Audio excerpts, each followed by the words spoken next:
ከዛ በድብርት ህይወት ውስጥ የበለጠ የኖርኩኝ ቀጠልኩኝ። ጭንቀት ውስጥ ገባሁኝ። በራስ መተማመኔ የወረደ መጣሁኝ አስታውሳለሁኝ። ወደ ዩኒቨርሲቲ ከሄድኩኝ በኋላ ሙሉ ወሩን እጠጣ ነበረ። ከቤቴ ሳልወጣ ቁጭ ብዬ እጠጣ አጭስ ነበረ። ዓለም ለኔ የሚሰጠኝ ምንም ነገር እንደሌለ፣ ህይወቴ ከነበረበት ከመጥፎ ነገር እየባሰ ሄደ። ከዚህ የተነሳ ለእናቴ ደወልኩላት። ታስታውሻለሽ አይደል? ለኔ ደወልኩልሽን ቀን ለእናቴ እንደዚህ በነገርኳት።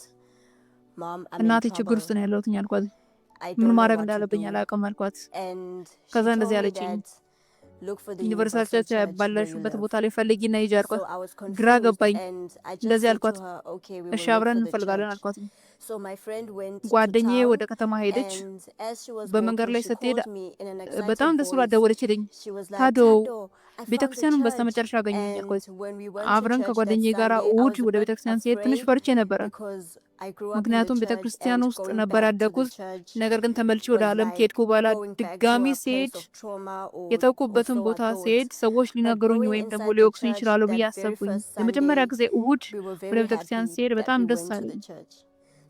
ወደ ቤተክርስቲያን ደጋግሜ መምጣት ሲጀምር የበለጠ ተማርኩኝ፣ ስለ እግዚአብሔር ተረዳሁኝ። አንድ አሲስታንት እንድታግዘኝ ጠየኳት።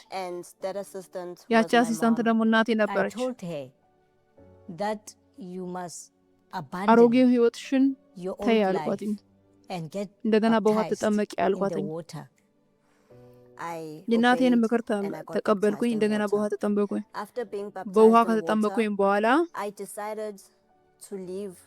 ይሄን አሮጌ ህይወቴን የምኖረው ህይወቴ ተውኩት። የድብርት ህይወትን፣ የጭንቀት ህይወትን ተውኩ።